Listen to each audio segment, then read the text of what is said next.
তাড়াহুড়োর প্রয়োজন নেই, সংস্কার শেষ হলেই নির্ধারিত সময়ে নির্বাচন। এবার জানিয়ে দিব, বীর মুক্তিযোদ্ধাকে জুতার মালা পরিয়ে লাঞ্ছিত করার প্রতিবাদে 14 গ্রামে বিএনপির বিক্ষোভ। এখন জানিয়ে দিব, আশুলিয়ায় ভ্যানে লাশ পোড়ানো, সাবেক এমপি সাইফুল ও 4 পুলিশ কর্মকর্তার বিরুদ্ধে পরোয়ানা। এবং সর্বশেষ জানিয়ে দিব, শেখ পরিবারের আর্থিক লেনদেনের নথি তবল। এতক্ষণ শুনছিলেন সংবাদ শিরোনাম, এখন শুনবেন বিস্তারিত।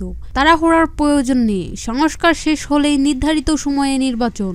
স্থায়ী সরকার, পল্লী উন্নয়ন ও সমবায় মন্ত্রণালয় এবং যুব ও ক্রীড়া মন্ত্রণালয়ের উপদেষ্টা আসিফ মাহমুদ সজীব ভুইয়া বলেছেন, কমিশন সংস্কার কার্যক্রম হাত দিয়েছেন, সঠিক সময়ে নির্বাচন অনুষ্ঠিত হবে। কিন্তু রাজনৈতিক দল নির্বাচন নিয়ে তাড়াহুড়া করছেন, তাড়াহুড়ার প্রয়োজন নেই, সংস্কার শেষ হলেই নির্ধারিত সময়ে নির্বাচন হবে। আজ সকাল মঙ্গলবার 11:30টায় দিনাজপুরের কাহারোল উপজেলার অসহায় ও দুরস্থ ব্যক্তিদের মাঝে শীতবস্ত্র বিতরণ ও মত বিনিময় সভা শেষে সাংবাদিকদের এসব কথা বলেন উপদেষ্টা। তিনি আরো বলেন, এক দফা আন্দোলনের মধ্য দিয়ে ফ্যাসিবাদ সরকার ব্যবস্থাপনা হয়েছে, সেই এক দফা বাস্তবায়নের জন্য সরকার কাজ করে যাচ্ছে। ফ্যাসিবাদী ব্যবস্থার বিলোপের জন্য সরকারি প্রতিষ্ঠানে যে ধরনের সংস্কার প্রয়োজন, সরকার সেই এজেন্ডা নিয়ে কাজ করে যাচ্ছে।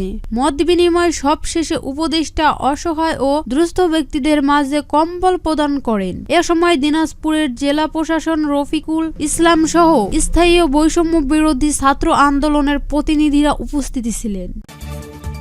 বীর মুক্তিযোদ্ধাকে জুতার মালা পরিয়ে লাঞ্ছিত করার প্রতিবাদে 14 গ্রামে বিএনপির বিক্ষোভ। কুমিল্লার 14 গ্রামে বীর মুক্তিযোদ্ধা আব্দুল হই ওরফে কানুকে গলায় জুতার মালা পরিয়ে লাঞ্ছিত করার প্রতিবাদে বিএনপি নেতা ও কর্মীরা বিক্ষোভ মিছিল করেছেন। চট্টগ্রাম উপজেলা ও পৌর বিএনপির উদ্যোগে আয়োজিত এই বিক্ষোভ মিছিল থেকে বীর মুক্তিযোদ্ধাকে লাঞ্ছনার ঘটনায় জড়িতদের অবিলম্বে গ্রেপ্তার ও বিচারের দাবি জানানো হয়েছে।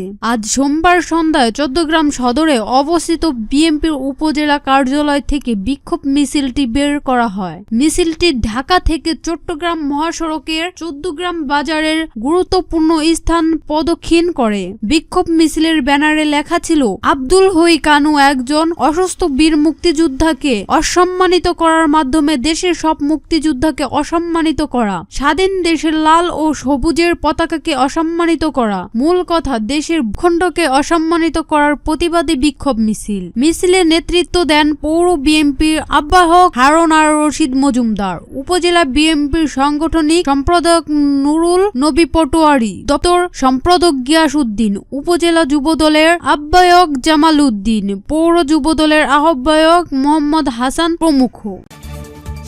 আশুলিয়ায় ভ্যানে লাশ পোড়ানো, সাবেক এমপি সাইফুল ও 4 পুলিশ কর্মকর্তার বিরুদ্ধে পরোয়ানা। ঢাকা 19 আসনের সাবেক সংসদ সদস্য এমপি মাহমুদ সাইফুল ইসলাম ও সেখানের কর্মকর্তা 4 পুলিশ কর্মকর্তার বিরুদ্ধে গ্রেপ্তারি পরোয়ানা জারি করেছেন আন্তর্জাতিক অপরাধ ট্রাইব্যুনাল। ঢাকার অদূরে সাভারে আশুলিয়া ছাত্র ও জনতার আন্দোলনের সময় লাশ পোড়ানোর মামলায় তাদের বিরুদ্ধে পরোয়ানা জারি হয়েছে।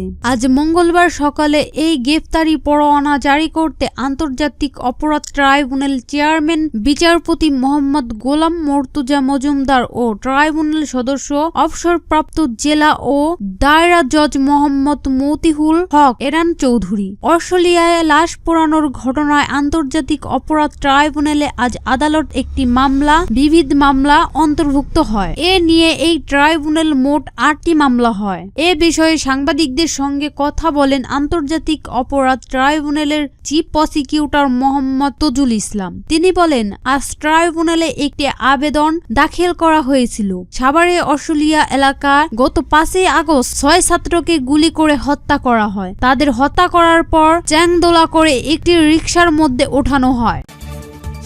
শেখ পরিবারের আর্থিক লেনদেনের নথি তবল। ছাত্র জনতার অভ্যুত্থানে ক্ষমতাচ্যুত সাবেক প্রধানমন্ত্রী শেখ হাসিনা, তার ছেলে সজীব আহমেদ ওয়াজেদ জয়, ছোট বোন শেখ রেহানা এবং রেহানার মেয়ে ও ব্রিটিশ মন্ত্রী টিউলিপ সিদ্দিকের দেশ ও বিদেশের লেনদেনের যাবতীয় নথি তবল করে বাংলাদেশ ফাইন্যান্সিয়াল ইন্টেলিজেন্স ইউনিটের কাছে চিঠি দিয়েছে দুর্নীতি দমন কমিশন।